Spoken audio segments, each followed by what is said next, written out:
C'est le fun, il y a plein de monde. Hein? Ève La Bonté, plein de monde qu'on connaît qui sont là. Lucie Douville, Martin Rousseau. Ça va être le fun. Hey, Lucie Deauville, mon Dieu, ça fait un petit bout de temps qu'on ne s'est pas vu, Lucie et moi.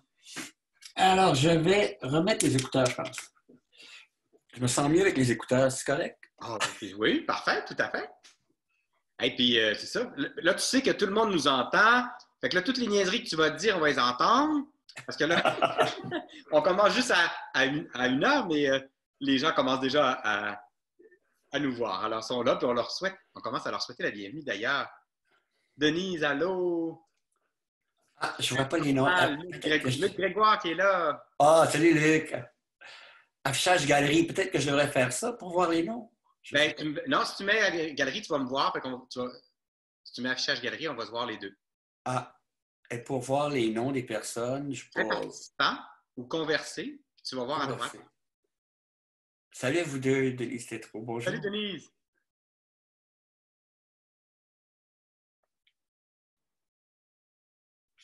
Muet, partager l'écran. Plus, ça doit être plus les 3 points de suspension. Ça doit être ça qui.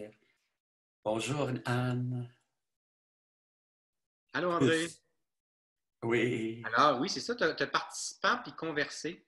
C'est peut-être là que ben, dans participant, tu verrais les participants à ta droite, je pense. Ah, à gauche, les à gauche de Luc Grégoire. Allô, allô, Luc. Salut. Ou si je fais plus à droite, je sais pas ce que ça donne. En fait, je n'ose pas cliquer parce que je ne veux pas te perdre. J'ai Non, des problèmes avec. on les voit pas toutes, là. Okay. Bon, c'est pas grave. Mais non. Bonjour tout le monde. On a une belle gang, en tout cas. Séverine, Maud qui est là, plein de monde, le fun, youpi. Ça va être le fun. Youpi! Est-ce que Youpi est là? Ah oui, le youpi, il est toujours là, moi. Il ne me quitte plus. Il arrive à cohabiter avec Pansouillard dans ma tête. C'est bon, c'est bien. Youpi peut facilement apaiser Pansouillard, je pense. Oui. Au moins le faire rire, c'est bon. C'est une belle On va image. arriver tranquillement. Je vois qu'il y a Céline Charon qui arrive. Allô Céline, chère Céline. Aline, Anne, Nickna qui est là, que tu connais. Oui, bien sûr. C'est elle qui m'aide beaucoup pour tous les réseaux sociaux, chère Anne. Ah oui. C'est le fun. On a plein de monde. Tranquillement, on va laisser les gens arriver doucement.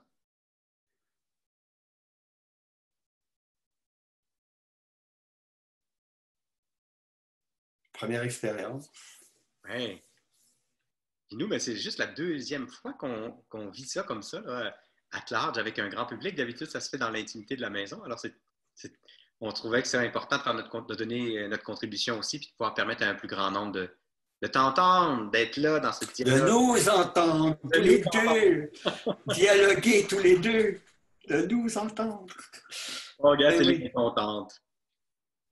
Ah, chère Céline, au grand plaisir de te voir. Éventuellement. C'est vrai qu'on a hâte de se coller, hein? Eh mon Dieu. C'est qu'on a hâte de se coller. Écoute.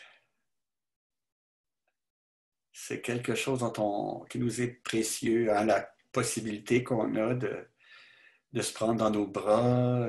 C'est tellement précieux, ça. Alors, on réalise absolument, là, actuellement, à quel point les petits gestes précieux qui sont pris pour acquis, tu sais, puis qu'on n'a pas présentement, puis on voit à quel point là, on les a peut-être parfois trop pris pour acquis, puis on n'a pas été aussi présent qu'on aurait pu l'être. Moi, je crois que ça va permettre d'intensifier encore la présence. Je crois ça, en tout cas. En tout cas, habiter nos gestes, comme on s'est souvent dit, habiter nos gestes. Ouais, oui, tellement. Mais en tout cas, ça, une chose est claire, c'est que là, on réalise à quel point c'est bon. Parce que le fait que ça nous manque, on réalise à quel point c'était tu sais, à la maison des leaders, on se fait toujours beaucoup d'accolades, on est heureux. Je pense qu'on réalise encore plus à quel point on est chanceux, puisque c'est pas tout le monde qui a la chance non plus.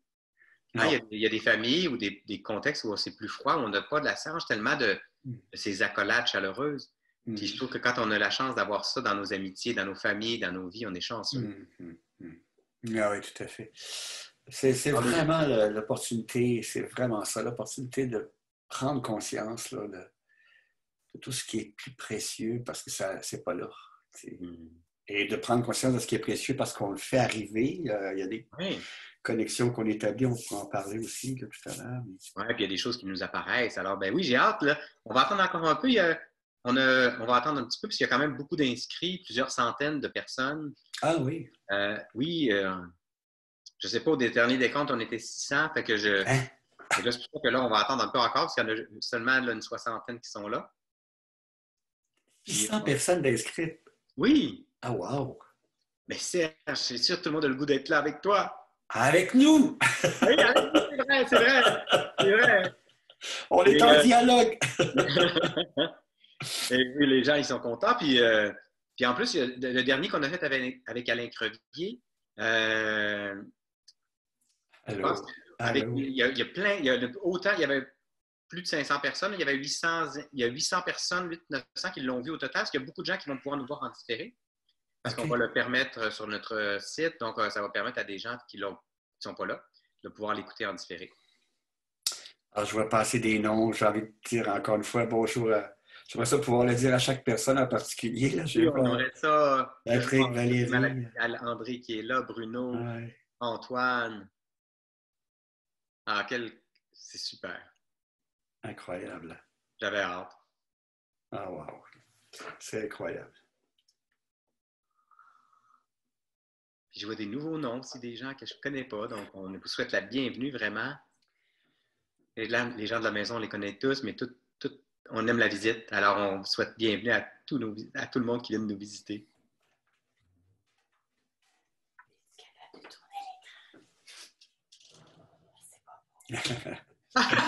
J'ai vu. Salut, Sorette! Alors, j'ai vu Daniel derrière qui est venu. Oui. Allez lui faire un petit tour, un petit coucou. Oh. La bise de Paris. Ah, on a des gens, oui. Bonjour, Alexandre. Allô, Alexandre? Ben oui, on a des gens de l'Europe, des gens d'un peu partout, là, qui sont là avec nous autres. On est chanceux. Alors, on va se donner. Ah, ben, il est juste. OK, il reste encore 2 minutes avant. On va attendre peut-être à 13 heures quelques minutes. Hey, ben, pendant qu'on est là, en gang, en petite gang, là, parle-nous de la sortie de ton nouveau livre. Ah, papa. Papa! Oui, ce petit livre. Quelle histoire incroyable, ce petit livre. C'est la suite du décès de papa. En fait, ça s'est fait dans des circonstances très particulières, le départ de papa, hein, parce que Ouais. j'étais à Toulouse avec Émilie, notre fille, on attendait son accouchement. Quand on a reçu un coup de téléphone qui nous dit que papa, à Québec, venait d'entrer à l'hôpital, mais on ne savait pas si c'était sérieux, etc. Et puis le lendemain, on reçoit une autre information, un texto de ma sœur qui dit c'est très sérieux, si tu peux rentrer, ce serait merveilleux. Et puis là, j'étais avec Émilie qui était sur le point d'accoucher. Puis c'est elle qui a commencé à chercher sur Internet les billets d'avion pour que je puisse partir à toute vitesse, entre guillemets. C'est bien avant, évidemment, la période qu'on vit. Papa est mort il y a 1 an, quelques mois. Mais... Alors, je cherchais les billets d'avion sur Internet pour que je puisse partir pour Québec. Puis tout à coup, elle me se lève et me dit, écoute, je pense que je vais aller prendre un bain. Et là, elle revient en disant, ben, j'ai des contractions régulières, tu sais, aux 4 minutes. C'est fascinant, là, parce que dès qu'elle a appris que papa c'était grave, c'était sérieux, les contractions ont commencé. Puis elle a accouché le soir même. C'est fascinant. Alors, et puis, j'ai eu la chance d'aller à la maternité, évidemment, la voir le bébé, voir toute la famille. Et puis là, j'ai cherché moi-même un billet d'avion pour partir. Je suis rentré, puis je suis arrivé, papa est mort quelques heures après. Et je devais retourner en France parce que j'avais des conférences la semaine suivante. Puis quand j'étais dans l'avion, tout ça, mes frères et mes sœurs m'avaient demandé d'écrire un hommage à papa parce que les funérailles auraient lieu 2 semaines plus tard. Fait que j'ai écrit un texte dans l'avion, à bien des endroits, à l'hôtel. Et puis, je n'ai pas été capable, je suis rentré et quelqu'un est venu nous chercher à l'aéroport pour nous amener directement au salon funéraire. De sorte que j'ai même pas eu le temps d'imprimer le texte. J'ai envoyé ça à mon frère pour qu'il l'imprime, puis il me l'a remis juste avant la cérémonie. Alors, je l'ai donc lu pendant la cérémonie. Et puis, il y a beaucoup de gens qui nous ont dit que ça leur avait fait du bien. Et 24 heures plus tard, je reçois un courriel de l'illustrateur de mes bouquins en France qui me dit je voulais te transmettre mes condoléances parce que j'ai appris que ton papa était décédé, bon, etc. Et il me dit que son père est très malade. Alors, je lui envoie le texte parce qu'on m'avait dit que ça avait fait du bien à ben, des personnes. 24 heures plus tard, il me réécrit avec des dessins. Il dit il faut qu'on fasse un livre pour les enfants. Il s'appelle Gilles Rapaport. Alors, j'ai dit Gilles, on ne fera pas un livre pour les enfants, c'est un texte sur la mort. Et là, il me répond non, non, non, c'est pas un texte sur la mort, c'est un texte sur l'amour. Et là, il m'a envoyé des dessins mais, qui nous ont tellement émus, tellement impressionnés. Alors, on a travaillé là-dessus pendant 1 an par la suite pour faire ce petit bouquin qui va paraître au Québec au mois de mai, qui est paru en France le 12 mars, qui s'appelle Papa. Il est tellement beau. Il est beau dans l'écriture, mais il est aussi beau dans les images. Et l'illustrateur a fait un travail merveilleux. Alors, Gilles a fait un travail absolument incroyable. Il a fait des images qui vibrent. C'est une beauté, là. Alors, ça va s'appeler Papa. Oui, ça s'appelle Papa. Oui, ce petit bouquin s'appelle Papa. Déjà, il y a des personnes, quelques personnes qui, parce qu'il est sorti en France, qui nous ont écrit pour nous dire que ça leur avait fait beaucoup de bien. Ce petit livre-là, parce qu'il était dans une période où il avait perdu un être cher, etc. C'est un livre soi-disant pour les enfants, mais il y a des gens qui ont dit c'est pour les 7 à 100 ans. Oui, c'est pour les grands enfants. Oui, oui, oui. Alors, voilà. C'est toujours ta façon de nous parler. Je trouve que ta façon est très universelle dans ta façon de t'adresser à nous. Écoute, c'est gentil, Rémi. On essaie, toi aussi, je te vois aller, on essaie de faire en sorte qu'on puisse transmettre ou découvrir et transmettre de façon à ce que ce soit le plus clair possible. Moi, j'ai toujours souhaité ça pour moi.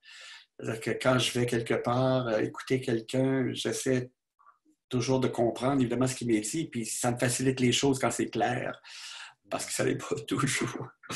Alors quand c'est clair, ça me facilite les choses. Alors je pense que c'est ce qu'on essaye de faire, de rendre les choses les plus claires possibles. Tu vois, Serge, au même moment où tu nous parles de ton livre, du texte que tu as écrit au moment de la mort de ton père, imagine, il y a la belle Joanne de Montigny qui accompagne depuis 30 ans ce même livre, qui vient de nous faire un coucou, elle est avec nous. Alors, Joanne, là, un livre magnifique, Papa, que j'ai hâte d'offrir à la fête des pères à mon père, d'ailleurs. Alors, écoute, Serge, je pense que même si tout le monde n'est pas encore arrivé, même si ce n'est pas tout le monde qui est là, qu'est-ce que tu en penses pour respecter le temps des personnes qui sont là à l'heure qu'on commence? Bien sûr, absolument. Bien sûr. Et là, je sais que tu n'as pas vu non plus, il y a Valérie Bossé qui est là, il y a Christian qui nous dit bonjour, il y a Linda de Waterloo, Valérie qui est dans le Gers, en Europe. Oui. Alors, écoutez, on vous accueille tout le monde. On vous accueille. Il y a Alain aussi que je vois de Bordeaux qui est là. Écoute, on vous accueille. Jean-Marie. Ah, wow. C'est le fun, hein? Ouais, c'est le fun de voir tous les noms, hein? On est tous excités. Ouais. Alors, écoute, je vais introduire un peu, Serge, avant de t'introduire, je vais un peu introduire la rencontre parce que je sais qu'il y a des... Bon, c'est facile pour les gens de la communauté de la Maison des leaders, mais il y a aussi des gens qui ne sont pas de la Maison des leaders, qui connaissent peut-être moins la maison. Alors, Mathieu m'a demandé de mettre ça un peu en perspective. Alors, ce que je voulais... Premièrement, on vous souhaite la bienvenue. Serge et moi, on est super heureux que vous soyez là. On est heureux de pouvoir avoir ce dialogue en votre présence. Et tous vos commentaires par la suite que vous allez mettre, pour rester vraiment présents l'un à l'autre, on ne les lira pas pendant.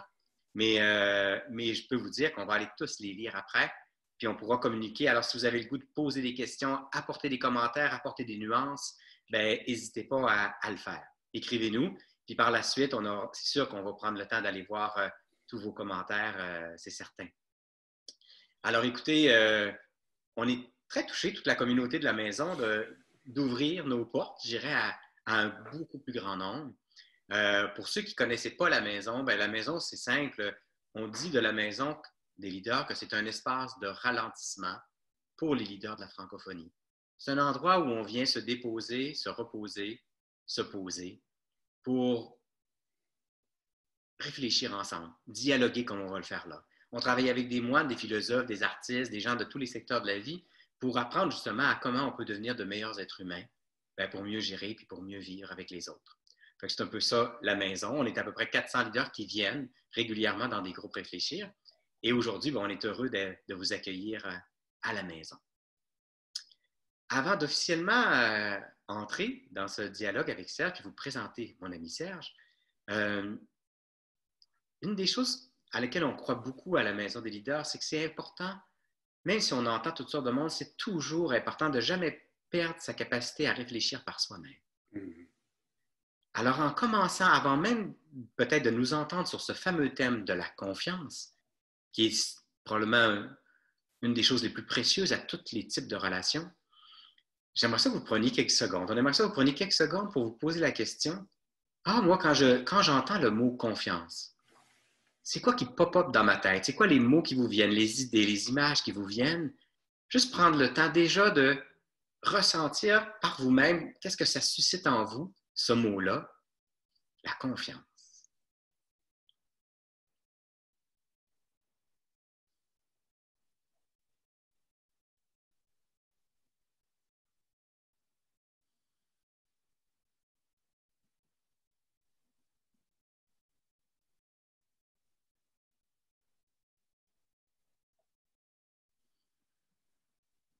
Ah, il y a quelqu'un qui dit immédiatement, je me sens ancré, Monique nous dit ça. Alors, on va explorer ça maintenant, ensemble. Alors, je vous présente mon ami Serge. Premièrement, Serge, toute sa vie, je pense qu'il l'a dédié à soigner, à prendre soin, à être là. Il a commencé comme médecin, ensuite, il s'est beaucoup intéressé à la santé dans les organisations, notre santé. Alors, il a pris soin de la mienne et de bien d'autres. Et donc, toute sa vie, il a fait ça. Et aujourd'hui, il continue à soigner, à prendre soin par sa présence, bien sûr, mais aussi par ses bouquins, par ses conférences. Et vous savez, on peut dire, je pense, tomber en amitié. Hein? Serge et moi, on est Ouais. tombés en amitié il y a plus de 20 ans. Mhm. Ça a été un moment magique. On est tombés en amitié, vraiment. Et c'est avec lui, Serge, qu'on a ouvert la Maison des leaders, qu'on a co-animé les premiers groupes de réflexion pendant des années. Donc, Serge est un ami de la première heure. Il est toujours présent dans nos parcours. Il vient nous inspirer d'année en année. Mais ce que j'aimerais surtout vous dire, c'est de ce que j'aime de mon pote, c'est sa présence. Mais une telle présence, vous savez, une telle présence, où on a l'impression quand on est avec lui qu'on est la personne la plus importante sur la planète. Alors, c'est sa présence, c'est sa tendresse. Et dans Serge, il y a un petit gars de 7 ans. Je vous avais dit ça d'Alain Crevier. Probablement que j'aime les grands qui sont encore petits. Mais Serge a cette capacité d'être comme un enfant qui s'émerveille devant la beauté du monde, devant nous, devant les autres. Alors, merci Serge d'être là, puis je suis heureux qu'on ouvre ce dialogue ensemble. Ah, cher Rémi, cher Brémy, merci. Ces mots sont très touchants. Et c'est surtout cette relation qui est touchante. Alors, on est dans un espace qui, pour moi, est privilégié, l'espace de dialogue, qui s'est d'ailleurs amorcé quand on est tombé en amitié. Parce que chaque fois qu'on se rencontre, on a toujours cet espace de dialogue qui nous relie. Tout ce que tu as dit à mon sujet, je pourrais très bien dire à ton propre sujet, ta présence, ta tendresse, tout ça. Et c'est un mot super important dans ma vie, le mot dialogue, parce qu'aujourd'hui, on va être en dialogue, c'est-à-dire que c'est un espace où on cherche, on avance, on n'a pas de certitude. Ça, c'est un mot qui est important aussi, parce qu'un jour, j'avais entendu ou lu une phrase de Nietzsche qui disait que ce n'est pas le doute qui rend fou, c'est la certitude. Et j'avais trouvé cette phrase-là super intéressante. Et puis, le dialogue, c'est quand on laisse tomber toutes les certitudes et qu'ensemble, on commence à marcher, qu'on explore des questions pour lesquelles on n'a pas nécessairement de réponse, tout ce qui concerne les êtres humains qui cherchent, justement. Et la confiance, ben, c'est un thème que tu as amené et ça m'a beaucoup interpellé quand tu as dit « Ah, si on parlait de confiance ». Parce que c'est justement un thème qui, malgré les années qui se sont écoulées, demande encore qu'il y ait exploration, à mon avis. Et je pense que ça c'est jamais terminé. Alors, le dialogue, ça permet d'explorer, puis d'arriver à cette phrase que j'aime beaucoup prononcer, qui est « J'avais jamais vu ça comme ça ». Puis dans nos dialogues, et dans les dialogues qu'on établit, des véritables dialogues avec les gens qui nous entourent, arrivent ces moments de grâce là, où on fait « Hey, j'avais jamais vu ça comme ça ». Et ça, c'est merveilleux parce qu'on vient de changer quand on prononce cette phrase-là. On On vient de vient changer. d'élargir notre façon de voir le monde. Ouais, il y a quelque chose qui vient de se transformer, de s'élargir. Et ça fait en sorte aussi qu'on accueille humblement le fait qu'on ne sait pas, le fait que les certitudes, c'est pas quelque chose qui est, entre guillemets, simple, parce que chaque certitude nous empêche quelque part d'avancer dans l'exploration plus en profondeur de ce que nous sommes. Hein? C'est parce que c'est ce qu'on fait, on explore ce que nous sommes, on apprend à se connaître mieux. Et ce que nous sommes, c'est tellement fait de nuances. Il y a tellement de nuances. Ça aussi, on en a parlé, toi et moi. Hein? On s'était déjà dit un jour que l'essentiel était fait de nuances. Alors, tout ça pour te dire à quel point j'apprécie l'opportunité d'être en dialogue. Puis j'ai vu passer le nom d'une personne qui s'appelle Yvan Roy, que je salue, avec qui j'ai eu la chance de travailler dans des dialogues pendant des années au Lac-Saint-Jean avec des leaders du monde de la santé qui avaient besoin de trouver ou de retrouver du sens à ce qu'ils faisaient. Parce que le sens nous échappe parfois dans la routine, dans le quotidien, puis quand on veut retrouver du sens, ben, le dialogue est un espace extraordinaire pour pouvoir se reconnecter, se rebrancher et pouvoir dire « Hey, j'avais jamais vu ça comme ça, wow! » Mais d'ailleurs, juste là, je peux déjà rebondir sur le thème de la confiance, quand tu dis, dans le fond, on est tellement pris dans nos certitudes, mais on a l'impression que quand on est dans la certitude, c'est un signe de confiance, hein? Moi, j'ai confiance en moi, je sais, puis je doute pas, puis j'ai confiance en moi. Et au contraire, il m'apparaît que ça demande une immense confiance pour vivre avec cette idée qu'il nous manque des bouts en masse. Oui, c'est ça. Pour accepter que je sais un petit bout, mais peut-être pas la totalité. Donc, c'est bizarre, on pense que avoir confiance, c'est savoir, c'est être sûr de soi. Et par exemple, quand tu dis il faut quitter les certitudes, c'est peut-être l'inverse. C'est de découvrir que tout est nuance, c'est jamais terminé la découverte des nuances, c'est jamais terminé. Bon, allons-y dans la confiance parce que je me suis dit pourquoi parler de confiance et puis j'ai pas eu le choix de réfléchir à cette question-là dans ma vie et j'ai pas le choix de continuer à y réfléchir. J'ai pas eu le choix d'y réfléchir parce que pendant les 30 dernières années, comme tu le disais tantôt, j'ai soigné ou enfin accompagné des personnes qui arrivaient dans mon bureau avec la carte d'épuisement, de détresse psychologique. Et très rapidement, on entrait dans l'univers de la confiance parce que ces personnes-là avaient comme perdu confiance en elles-mêmes ou perdu confiance dans les organisations dans lesquelles elles travaillaient, dans les institutions dans lesquelles elles travaillaient. Ce qui veut dire perdre confiance aussi dans des personnes. Parce que et dans la vie. Et dans la vie. Alors donc, on n'avait pas le choix de réfléchir ensemble pour qu'elles puissent cheminer, avancer, encore une fois, mieux se connaître, puis retrouver une espèce de paix, de tranquillité intérieure qui était appelée à basculer à nouveau pour la retrouver éventuellement. On est comme ça, hein? On trouve une paix, mais tout à coup, ça bascule, puis on la retrouve, puis bon, etc. Alors donc, c'est une des raisons pour lesquelles je me suis beaucoup intéressé à la confiance. Puis une des premières choses qui m'est apparue, et ça fait des années que ça m'est apparu extraordinaire, c'est qu'on vit dans un monde où on n'a pas le choix, quelque part, d'avoir confiance. Il y a des millions de personnes à qui je fais confiance chaque jour dans l'invisible. Je ne les connais pas, je ne les connaîtrai jamais, et pourtant, je leur fais confiance. J'ai eu le privilège d'aller travailler un peu pour Hydro-Québec il y a quelques années. On voulait bâtir des programmes de prévention des problèmes de santé psychologique dans l'organisation. Puis, je suis allé à la baie James. Et quand je suis allé là-bas, évidemment, il y a beaucoup de choses qui sont automatisées, mais il y a des personnes là, qui travaillent pour entretenir le réseau qui permet à chaque jour à des millions de personnes d'avoir de l'électricité. Et là, je me suis dit, hey, je ne pense pas à ça, moi, à chaque seconde, mais je leur fais confiance. Et dès qu'il y a une panne quelque part, il y a des personnes qui arrivent dans les heures qui suivent pour s'occuper de ça. On n'a pas de doute. On n'a pas de doute. On leur fait confiance. C'est fascinant. Puis on fait confiance à des tonnes de personnes à plein d'endroits. Quand on embarque dans un avion, on fait confiance aux pilotes. On fait confiance au système de santé, aux professeurs à l'école. Cette confiance-là, elle existe dans l'invisible. Alors, là, la question qui suivait, c'est OK, moi, comme individu, il y a ce système dans lequel je vis, je fais confiance à plein de gens.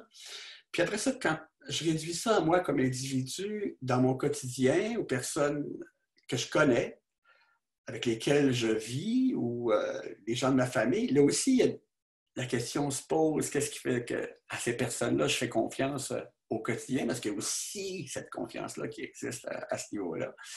Et, et là, je me suis mis à découvrir qu'il y avait des espèces de critères que j'avais à l'intérieur de moi, là, auxquels ces personnes-là correspondaient, qui faisaient que je leur faisais confiance.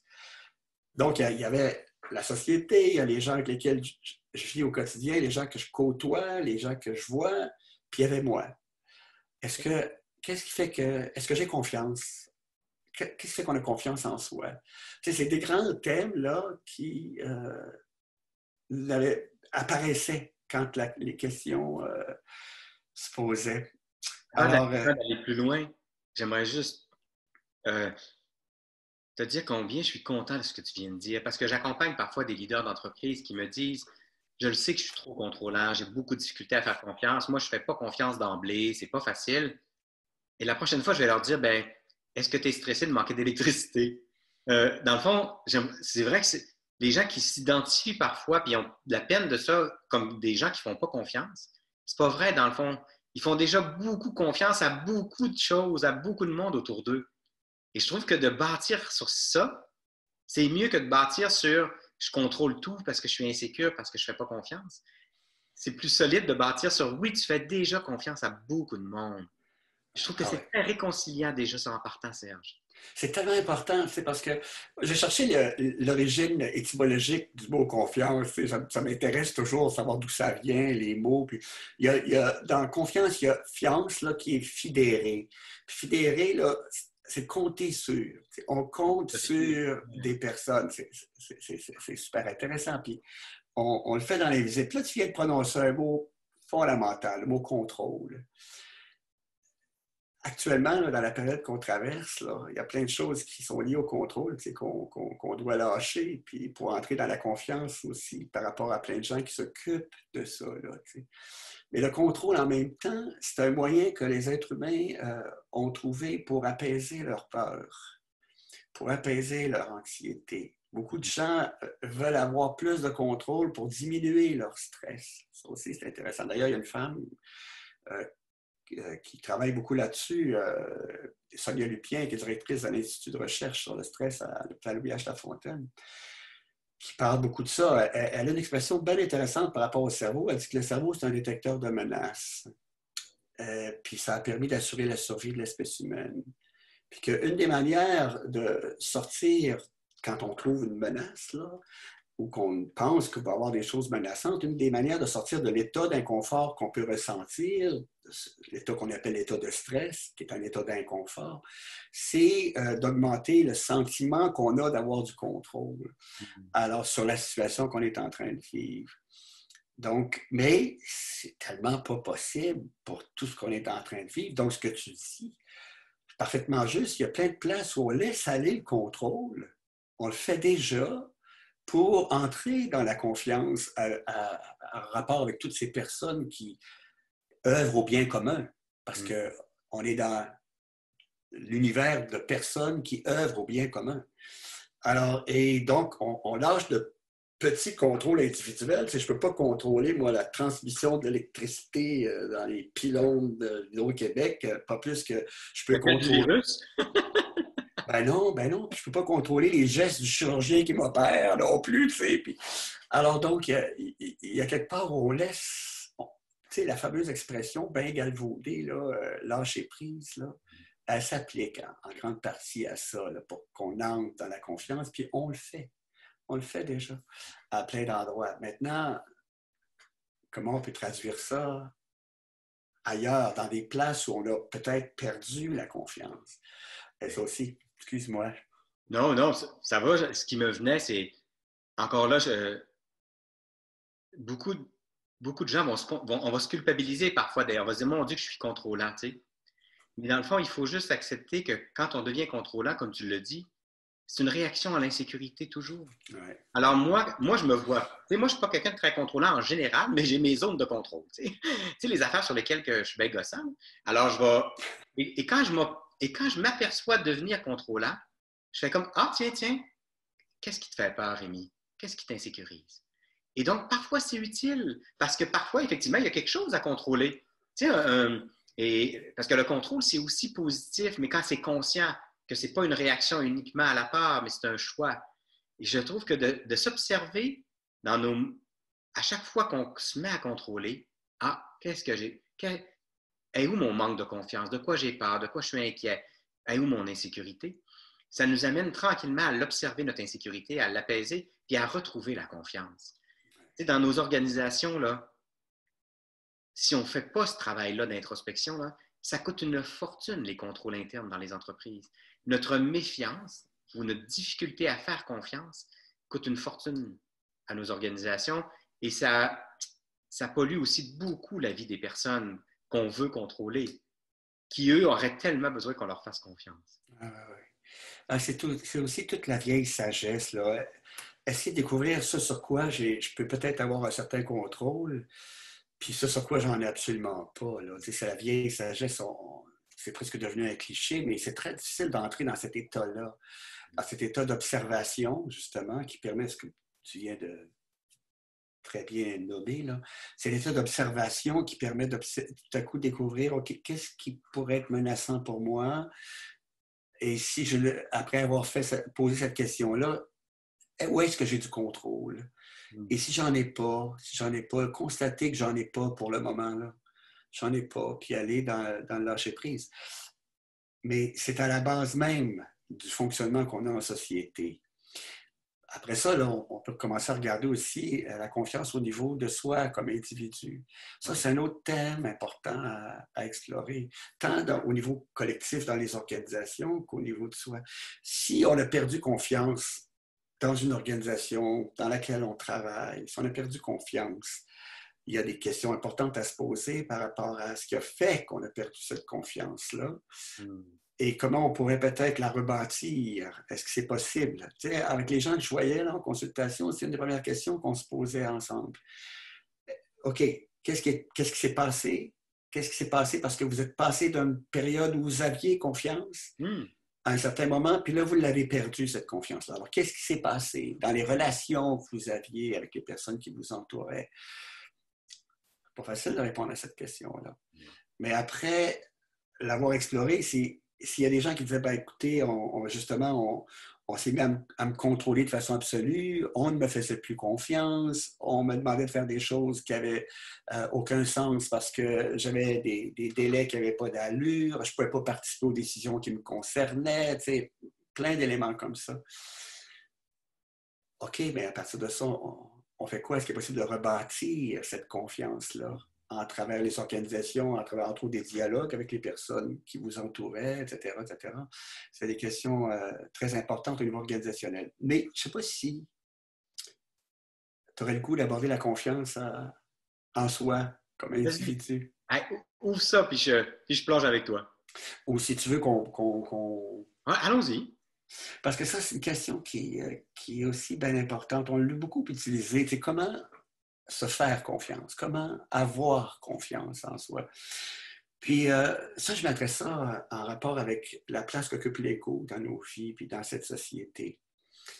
Parce que j'ai parfois l'impression qu'on a confondu deux choses. C'est une impression que j'ai là.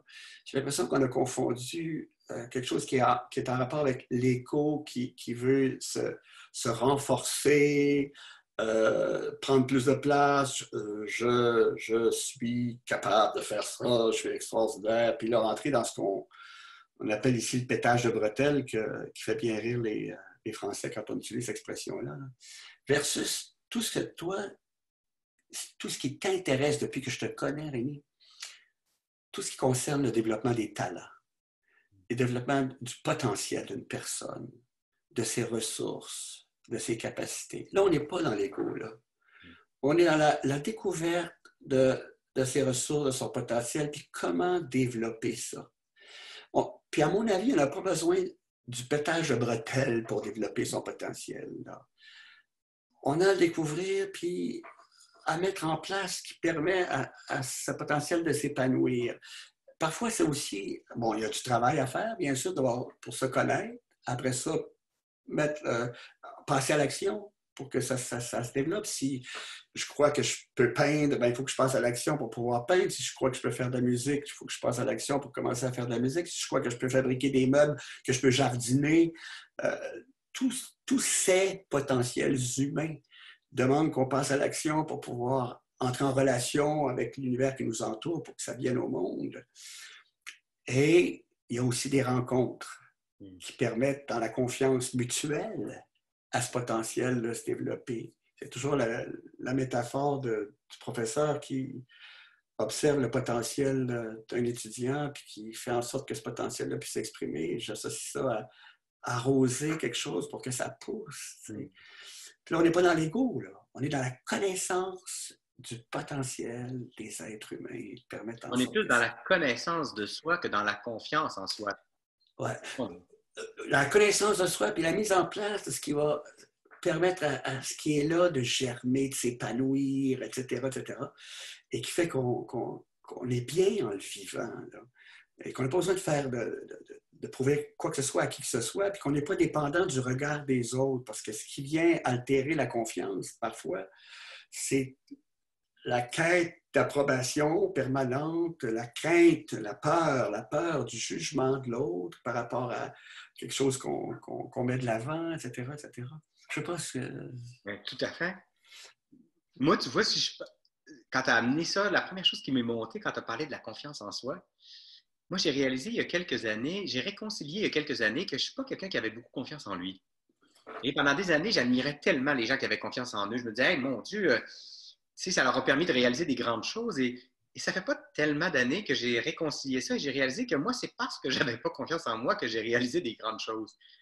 C'est pourquoi? Parce que j'avais pas je pense que j'avais une bonne estime de moi, mais je n'avais pas confiance tant que ça en moi, dans mes capacités. Donc, j'avais besoin des autres. Et j'avais plus confiance dans les autres, j'avais confiance dans la vie. Et je pense que les autres sentaient quand ils étaient avec moi que j'avais besoin d'eux. Je devais être craquant, le fait que je n'étais pas trop sécure. Tu sais, les gens trop sûrs d'eux, dans le fond, ils ne sont pas nécessairement attachants. Et pendant des années, j'ai admiré ça. Puis j'ai été culpabilisé de ne pas avoir confiance en moi. Aujourd'hui, je suis heureux de ne pas avoir eu confiance en moi. Ça m'a permis de m'entourer, d'aller vers les autres et de faire sentir aux autres que j'avais vraiment besoin d'eux parce que j'avais vraiment besoin d'eux. Et je pense que j'ai réconcilié ça.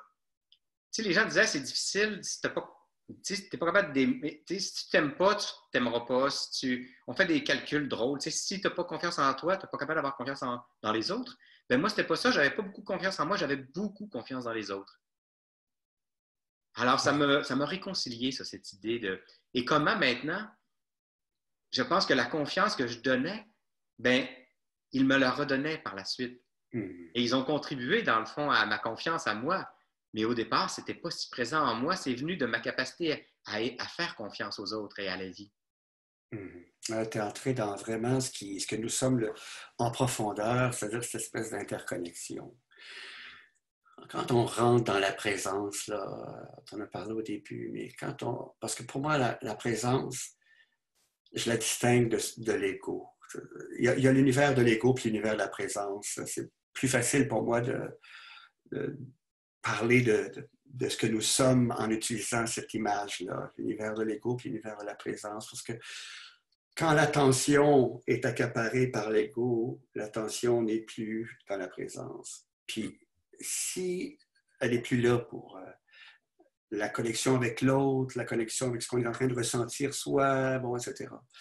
Quand on est complètement dans la présence, là, je vais jusque-là, là, parfois je me demande jusqu'à quel point, quand on est totalement dans la présence, là, jusqu'à quel point la confiance n'est pas quelque chose qui est totalement naturel, qui est totalement présent, qui est totalement associé à la présence. Et, autrement dit, quand on est totalement dans la présence, là, les peurs disparaissent. Parce que le plus grand ennemi de la confiance, bien sûr, c'est la peur. Hein?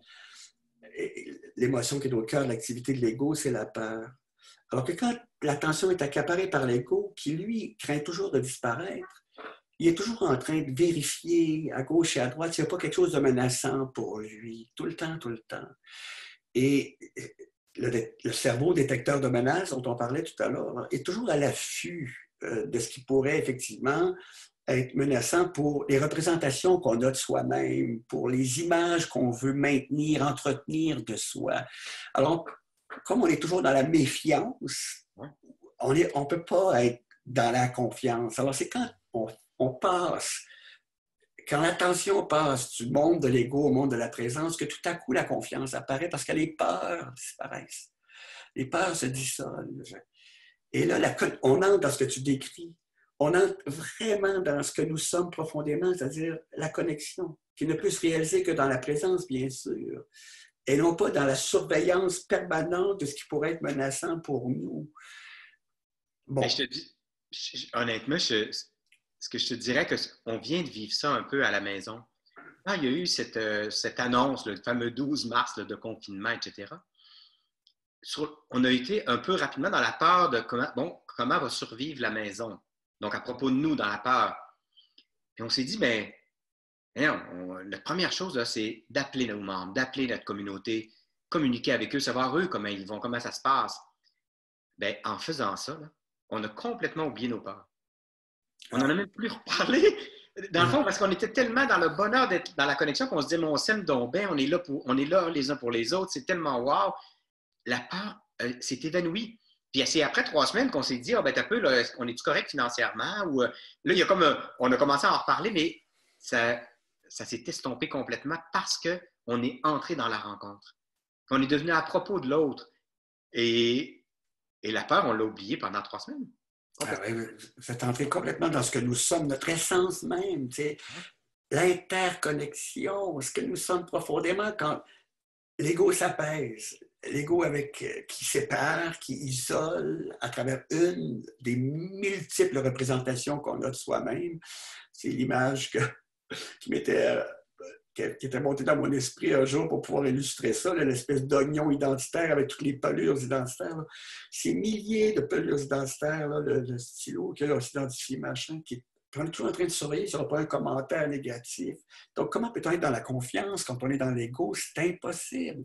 Ce n'est que quand l'ego s'apaise complètement en ramenant l'attention dans la présence, que là, on entre dans l'univers de la confiance. Ce qui ne veut pas dire qu'au quotidien, il n'y aura pas certaines choses qui ne viendront pas nous chercher. Parce qu'il y a une autre dimension de ma vie où, moi, j'ai l'impression, je sens en toute humilité, on m'a même dit parfois que j'étais naïf, parce que j'avais tendance naturellement à faire confiance à toutes les personnes qui m'entourent. Dès que je rencontre quelqu'un, je ne suis pas en train de m'interroger par rapport à la relation que j'aurai avec cette personne-là. J'ai tendance à entrer dans, j'ai envie de dire, la bonté, quelque part, pour utiliser un langage un peu bouddhiste, là, même si je ne connais pas grand-chose au bouddhisme, mais la bonté de cette personne-là. J'ai tendance à faire confiance spontanément, naturellement. Puis au cours de ma vie, il y a eu des événements qui ont fait que j'ai vécu des choses difficiles par rapport à ça, parce que j'avais spontanément fait confiance à des personnes, puis il y a eu des gestes qui ont été posés. Bon, je me suis fait voler des sous, je me suis fait... j'ai vécu des situations très difficiles quand j'étais enfant. Je n'étais pas enfant, c'est quel lapsus.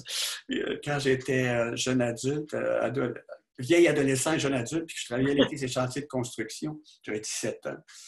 Et vraiment des abus, même physiques, des choses dures, là, avec des gros toughs de la construction, puis excusez le mot, le petit cul qui arrivait du Québec, puis qui faisait confiance à tout le monde, puis qui se faisait manipuler, puis abuser. C'était très dur, très, très dur.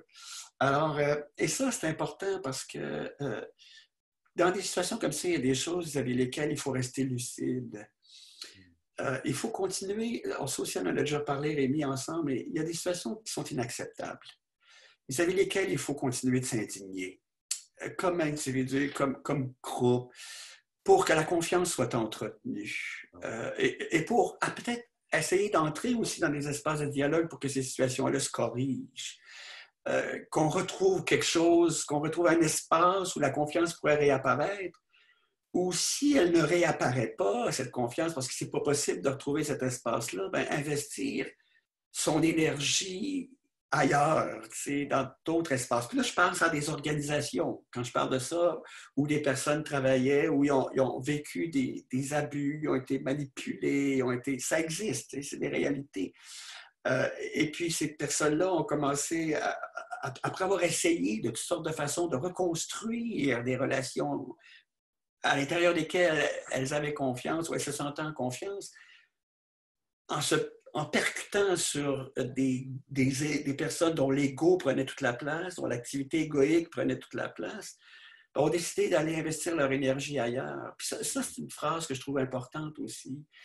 Il y a une série qui m'a beaucoup marqué, une série de films qui s'appelle Le Seigneur des Anneaux. J'en ai déjà parlé à plusieurs personnes. Puis dans cette série de films, il y a un magicien qui s'appelle Gandalf. Et puis, il y a les hobbits, là, qui sont des personnages toujours joyeux, plein de... Ben, il y a deux hobbits qui doivent aller porter l'anneau maléfique dans un volcan pour le détruire. Frodon puis son ami Sam. Et tout à coup, il y a une rencontre entre Gandalf et les deux. Ils sont tous les trois tout seuls après avoir vécu des choses très difficiles. Et là, Gandalf dit, il y a une question qui importe dans la vie. Une question qui importe dans la vie. Écoute, tu sais, t'es là, laquelle? Elle a dit, c'est comment vais-je utiliser le temps qui m'est imparti?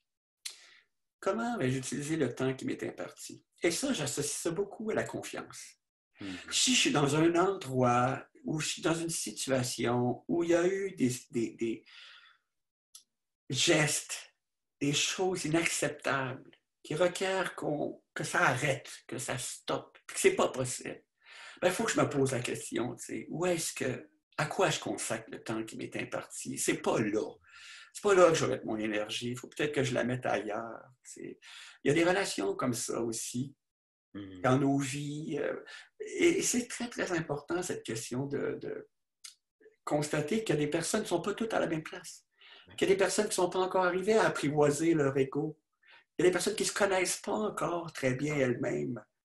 Et que ces personnes-là, malheureusement, parce qu'elles sont tellement sous l'effet de l'activité égoïque, qu'elles vont vouloir passer par-dessus tout le monde, écraser bien des gens avec des gestes malheureux, parce qu'elles ne se connaissent pas. Et en même temps, moi, je veux pas laisser ces personnes me faire douter d'elles. Ouais. Ce que je veux dire, c'est que je suis capable de voir avec lucidité que le comportement n'a pas de sens, puis il faut pas que ça s'arrête, mais pour moi, je travaille à continuer à faire confiance en leur bonté fondamentale, qui n'a juste pas été juste pas été là. Je vais donner un exemple. Quand on était, je suis vraiment fier de cet exemple-là. On était une jeune équipe chez Adéco à l'époque, puis il y a un de nos représentants avec qui on prenait beaucoup soin de lui, etc. Il avait été malade, etc. Tout d'un coup, on a appris qu'il était parti avec nos listes de clients, puis qu'il avait parti son entreprise. Et donc, bien sûr, ça n'a pas de bon sens, la clause de non-concurrence, il faut l'établir, etc. Et donc, on a commencé les procédures et rapidement, j'ai dit à l'équipe, mais il n'est pas question, parce qu'en plus, l'équipe disait, insécurité maintenant, on va mettre des systèmes de contrôle sur les comptes de dépenses, on va mettre, parce qu'on aurait pu, dans le fond, voir ça arriver, on va mettre des systèmes en place pour que ça n'arrive plus. Et après une nuit de sommeil, je leur ai dit, mais il n'est pas question qu'on se mette à se méfier de tous les autres parce que lui a eu un comportement comme ça. Et même, je ne voudrais pas non plus qu'on commence à se méfier de lui parce qu'il n'est pas que le geste qu'il a posé. Et ça a été un dialogue extraordinaire et on a choisi de mettre aucun système de contrôle en place. On s'est dit, tous les autres méritent notre confiance d'emblée. Il n'est pas question qu'on fasse ça. Fait qu'à la fois, être vigilant et à la fois, moi, je ne veux pas qu'il m'enlève ça, ma capacité à continuer à faire confiance dans l'autre qui m'a blessé. Tu as tellement raison. Tu sais, c'est toute la question, ce qu'on appelle parfois naïveté à mon sujet ou innocence. Bien, quelque part, je veux garder ça. Quand je rencontre des personnes, je veux continuer à être dans cet espace-là, de confiance en l'autre, de croyance en ce qu'il y a à l'intérieur, puis de découverte à un moment donné que peut-être que la personne est aux prises avec des peurs, puis l'absence de connaissance d'elle-même, puis bon, tout ça. reste toujours la question, qu'est-ce que je fais avec le temps qui m'est imparti? Mais justement, ce temps, moi, je ne veux pas passer le temps qui me reste à me méfier des autres. Oui, c'est ça. Je veux vraiment être dans la vie et dans la confiance globalement envers la vie. Ouais. Fait que ça aussi, ta question, elle vient là. Il y a une question, quand la dernière fois qu'on a abordé la question de la confiance, là, puis ça m'apparaît, là, j'aimerais ça t'entendre, Serge, là-dessus. C'est avec Mathieu Ricard qu'on a parlé de ça la dernière fois. Puis Mathieu je ne savais pas ça, il paraîtrait que Gallup fait des études sur le niveau de confiance d'une société, de personnes dans une société. Il fait ça à travers le monde. Dans les années 50, en Europe et en Amérique, ils avaient fait le taux de confiance. Les gens faisaient confiance à peu près à 60 %. Ça veut dire confiance en général envers les pouvoirs publics, les entreprises, donc 60 % envers quelqu'un que je ne connais pas. Et il y a quelques années, ils ont refait les études et on est à 30 %. Oh là là. Alors, moi, ça me bouleverse. Parce que je trouve que l'être humain a beaucoup évolué dans les dernières années, depuis toujours. L'humain continue à évoluer. Mais la confiance s'est un peu effritée. Un jour, il y avait eu un grand scandale chez Adéco à l'époque et je leur avais dit la seule chose qu'on a à faire, c'est demander pardon. Mais ils ont dit, mais on n'a rien fait. J'ai dit, oui, on a laissé s'effriter la confiance. On est tous co-responsables d'avoir laissé s'effriter la confiance. Qu'est-ce que tu penses qui peut arriver pour que la confiance s'effrite? Je sais que dans certains pays, elle est restée assez élevée, comme dans les pays scandinaves. Mais qu'est-ce qui fait, tu penses, que la confiance peut s'effriter dans un milieu, dans une organisation, dans la vie des personnes? Écoute, spontanément, il y a plusieurs choses qui montent dans ma tête là, au moment où tu poses cette question-là. La première chose qui me monte à l'esprit, c'est un peu bizarre, là, il y a une espèce de paradoxe. J'ai l'impression que c'est peut-être une conséquence d'une évolution saine qu'on a connue. C'est bizarre de dire ça. Je reviens souvent là-dessus. Ce philosophe qui m'a permis à plusieurs reprises dans ma vie de dire j'avais jamais vu ça comme ça, là, qui s'appelle Charles Taylor, qui est un philosophe montréalais qui a écrit un petit livre qui s'appelle Grandeur et misère de la modernité. Lui, il disait qu'à la fin du 17e siècle, au début du 18e, on avait collectivement amorcé ce qu'il appelle, c'est son expression, une grande marche identitaire qui avait pour but de favoriser le développement de chaque être humain. Que chaque être humain, on en parle un petit peu tantôt, puisse pleinement développer son potentiel. Et lui, il dit que ça a donné naissance à des grands courants sociaux, la place qu'occupe maintenant la femme dans cette société. Écoute, en quelques décennies, là, ça a évolué de façon radicale.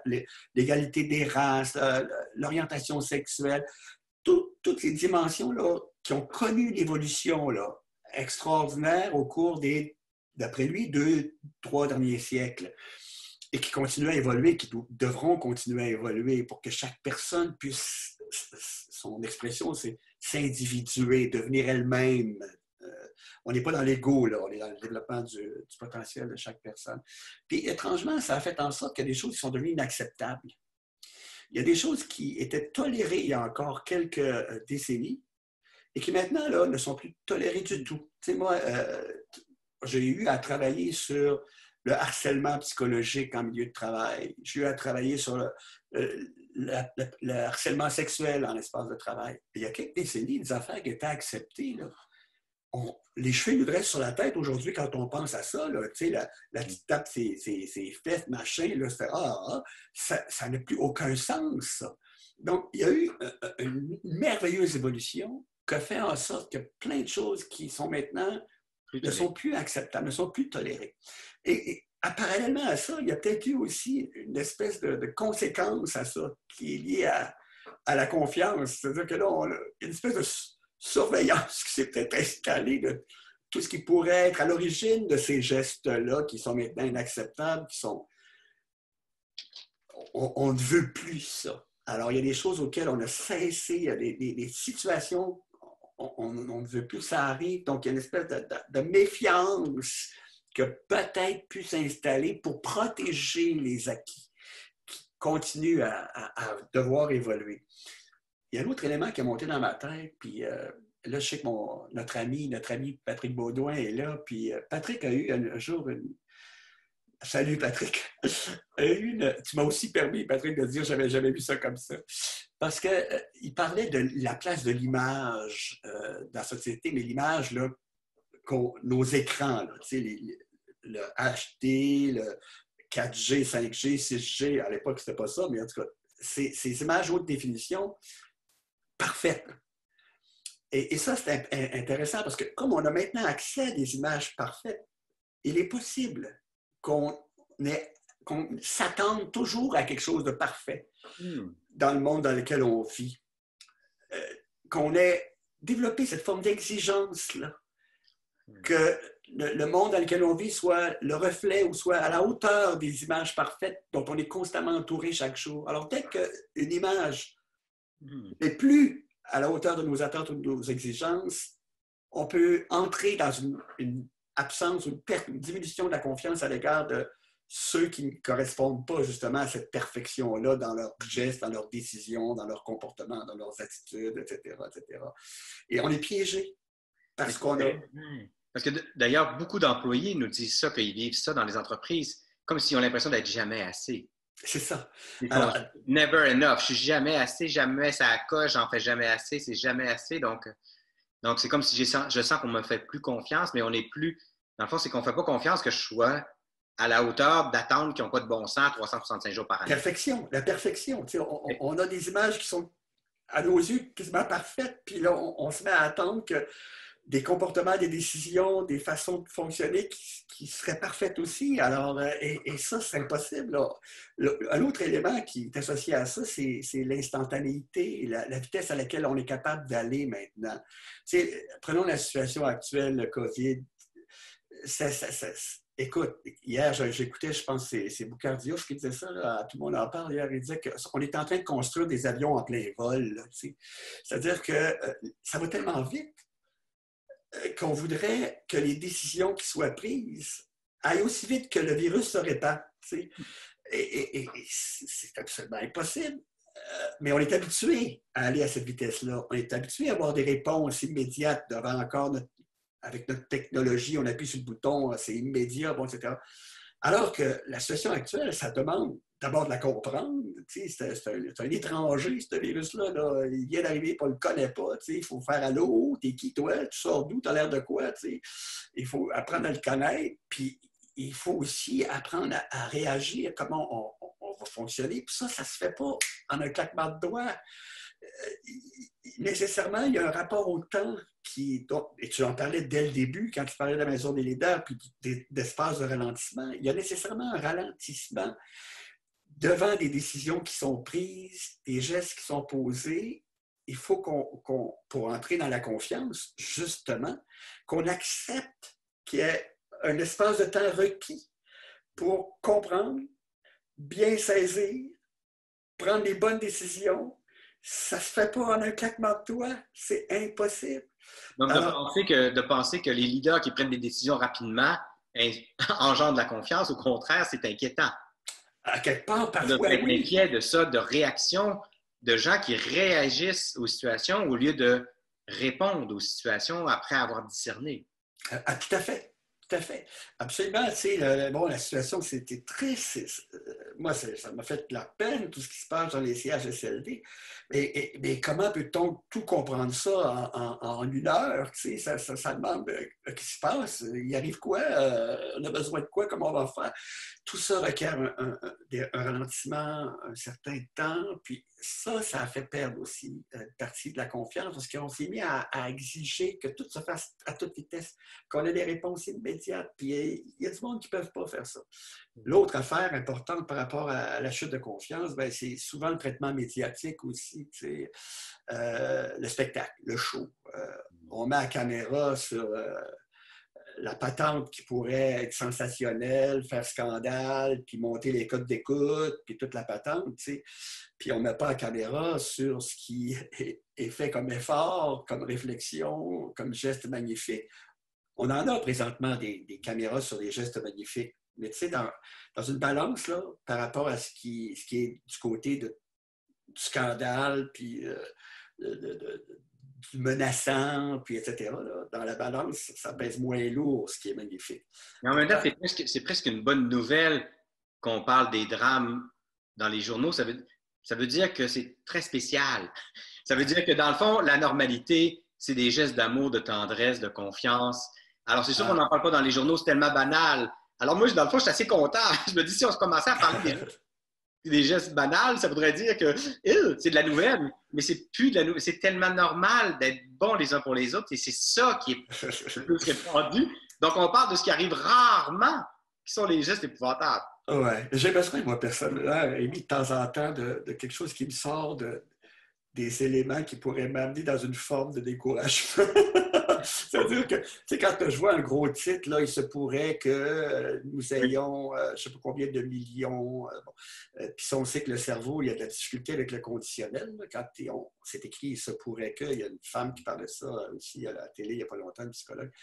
Quand on met au cerveau la phrase « il se pourrait que », il y ait, mettons, 2 millions de morts, le cerveau, il ne lit pas « il se pourrait que ». Le cerveau, il lit 2 millions de morts. Il voit toujours il place l'attention, c'est normal, il le fait depuis des millions d'années, sur ce qu'il perçoit comme une menace. Alors, il s'en va là, le direct. Là. Alors, on a besoin de temps en temps aussi de mettre la caméra sur ce qui fonctionne. Pour moi, en tout cas. Et puis, là, on a tellement mis la caméra sur des scandales, des gestes inadéquats posés par certains dirigeants, certains décideurs. Il y a eu des contrats pour la réparation des routes, toute la patente qui a été, on le sait, la corruption, machin. Mais on a entendu parler tellement que de ça, qu'à un moment donné, le cerveau, là, il vient comme... Il est saturé. Ça doit être ça. Tu sais, moi, j'ai eu un patient, là, un jeune homme, ça m'a touché. Il a changé ma vie, ce jeune homme-là. Parce qu'il travaillait comme jeune ingénieur. C'est sa première année. Il faisait l'inspection des routes au moment où elles sont fabriquées au Québec.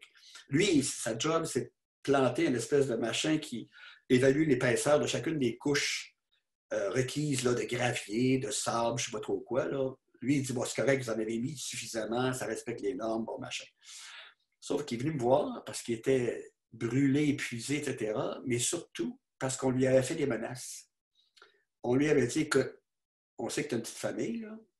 Fait que si tu dis qu'on n'a pas respecté la norme, là, tu vas avoir des nouvelles de nous autres. Alors, ça, là, c'est une réalité aussi. Hein?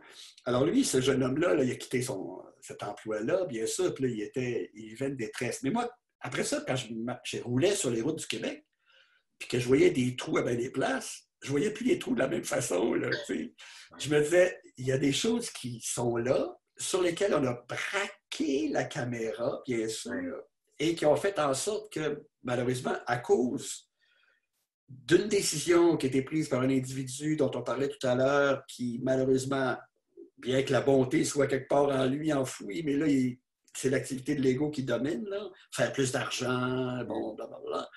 Ben, il va même jusqu'à faire des menaces à un jeune et à sa famille. Alors, tout ça, là, quand on braque la caméra là-dessus, on a tendance, parfois, le cerveau à généraliser. Et à penser que c'est ça la norme. À penser que c'est ça la norme. Mais tu sais, par rapport à ça, je regarde notre jeune là, qui était parti avec la liste de clients. En 17 ans d'histoire chez Adéco, on était 11 000 à la fin, ça n'est jamais arrivé à nouveau. Ah, wow! Et c'est l'histoire que je raconte aujourd'hui. Mais il y a ces 11 000 personnes extraordinaires qui n'ont jamais fait ça. Fait que tu as raison en même temps, l'importance qu'on peut donner, ça peut nous faire perdre la perspective. Oui. Moi, je suis convaincu que ça arrive à un certain moment. Là, c'est comme, OK, on sait qu'il y a eu des décisions qui ont été prises, malheureusement inadéquates, devant lesquelles il est encore important de s'indigner là, pour que ça cesse à un moment donné. Mais il y a aussi tout le reste là, qui existe et qui est réel, des efforts qui sont faits, des personnes qui réfléchissent, qui croient au bien commun, qui s'investissent pour le bien commun. T'sais.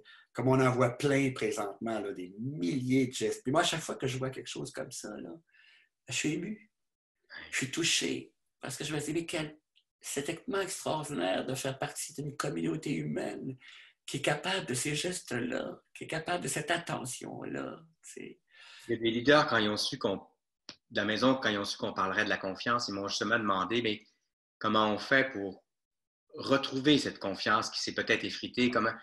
Et je trouve que tu viens déjà de donner une première piste. Et si on se mettait à regarder et à mettre en évidence toute la beauté du monde, la beauté des gestes que les gens posent, si on se mettait à regarder le meilleur, le talent du monde, plutôt que chercher leur faiblesse, dans le fond, tu viens de donner une piste. Il ne nous reste pas beaucoup de temps. Écoute, imagine, j'ai l'impression qu'on vient de commencer, mais j'aimerais, quoi d'autre, tu penses, on pourrait faire pour maintenir ou engendrer davantage de confiance dans nos environnements de vie? Que ce soit dans un couple, dans une famille, dans une entreprise, qu'est-ce qui permet? Tantôt, je voyais quelqu'un qui disait, ah ben moi, quand il y a de la transparence, quand je sens que les personnes qui sont avec moi sont transparentes, tout d'un coup, je suis calme. Il y a quelqu'un d'autre qui disait, quand je sais que la personne qui prend des décisions considère mon bien à moi, pas juste le sien. Moi, il y a une autre chose qui m'est arrivée. Quand je regarde notre premier ministre qui est capable de dire, je me suis trompé. Ouais. On s'est trompé. Et moi, là, au lieu de me faire perdre confiance, ça me donne confiance. Hey, moi, là, le fait qu'il soit capable de dire, ben, je me suis trompé. Quoi d'autre, toi, Serge, tu pourrais nous donner comme piste pour qu'on puisse ramener ou en tout cas au moins préserver la confiance? Parce que pour moi, j'ai découvert au fil des années qu'une gang qui se fait confiance peut aller n'importe où. C'est tellement un joyau exceptionnel. Qu'est-ce que tu nous conseillerais? Aïe, aïe, aïe. Écoute, il y a deux choses qui montent à l'esprit. Il y a une notion que je vais introduire qui est un peu compliquée. Là. Elle aussi demande beaucoup de nuances, mais si j'ai l'impression, si j'ai perdu confiance quelque part, là, est-ce que je peux, à l'égard d'une personne, à l'égard d'un groupe de personnes, est-ce qu'il est possible que j'entre dans la notion de pardon? Et là, se trouve quelque chose de très délicat. Là. Parce que pour moi, pardonner, c'est s'y libérer. Hein? C'est plus être coincé dans l'amertume, dans une espèce de mépris. C'est de sortir de ces émotions poison, comme les appelle Mathieu Ricard, là, puis d'entrer dans une liberté complète, d'entrer dans la présence à nouveau. Ben ça demande de faire beaucoup d'introspection, puis d'apprendre encore à mieux se connaître pour simplement découvrir que le pardon, c'est entrer dans la liberté, c'est se libérer de ce à quoi l'ego est resté accroché, dans quoi il est resté coincé. L'autre affaire... Pardonner serait une piste. Ben pour moi, je crois que oui, parce que si j'ai perdu confiance en une personne, est-ce que je peux entrer dans le pardon pour essayer de reconstruire la confiance? Parce qu'il faut d'abord que je passe, il me semble, par cette étape-là. Si je ne me suis pas libéré l'esprit, appelons ça autrement, là, si je ne me suis pas complètement libéré l'esprit, puis je suis encore dans tout le passé, puis encore une fois, à ruminer tout les images de ce qui a pu m'être fait ou les paroles qu'on peut prononcer, etc. Comment je peux trouver la confiance? C'est impossible. L'autre chose, c'est comment puis-je l'inspirer? Et là, on entre dans la présence, la transparence, la connaissance de soi, découvrir la possibilité qu'on a à l'intérieur de chacun de nous de faire passer l'attention de l'ego à la présence, là, ce dont on a parlé. Et ça, si j'entre dans la présence, ben peut-être que je peux, quelque part, malgré moi, là, inspirer la confiance. Puis si on fait tous et tout ça, si on inspire la confiance, bien, nécessairement, on entre dans ce que tu décrivais aussi tout à l'heure, l'interconnexion. Ce que nous sommes, notre essence profonde. Puis là, elle est là, sans même la nommer. On n'a même plus besoin de la nommer. Tu sais. Donc, dans le fond, cette pratique quotidienne d'être présent, de travailler à être présent, pour moi, ça développe tout un espace de tranquillité intérieure. Et je découvre que les leaders tranquilles engendrent de la confiance. Les leaders agités engendrent de l'agitation et la méfiance. Alors peut-être que ces pistes que tu nous donnes pour aller pardonner, c'est aussi une porte d'accès à sa tranquillité intérieure. Je pense que le travail qu'on peut faire comme leader, plus on est tranquille intérieurement, moins notre ego, justement, est occupé à avoir peur de tout. Je découvre comment entre les leaders que je côtoie à la maison qui sont très tranquilles, engendrent vraiment la confiance autour d'eux. Et tu sais, je pense que si on a perdu confiance, est-ce qu'il n'est pas possible de prendre un temps d'arrêt, de ralentissement, et d'identifier, de nommer ce qui a fait qu'on a pu perdre confiance? Est-ce qu'il n'est pas possible aussi, après avoir nommé ça, de partir à la rencontre de l'autre pour le nommer ensemble? Est-ce que c'est possible de faire ça?